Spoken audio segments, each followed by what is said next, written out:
Hey guys, welcome back to the channel, and in this video I'm gonna show you how to turn on the colorblind filter on Mobile Legends. So without any further ado, let's get started. First thing you need to do is you need to log in into your Mobile Legend account, and if you already log in, you can go to settings menu on the on the top right corner, and then you can in the basic settings you can see on the right, okay, on the graphic settings on the right you can see the colorblind filter.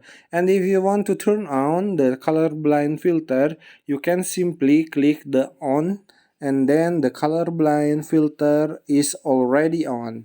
So here it is. I hope this video was helpful for you guys. If you like the video, you can like, comment, and share, and also subscribe to the channel if you haven't done that already.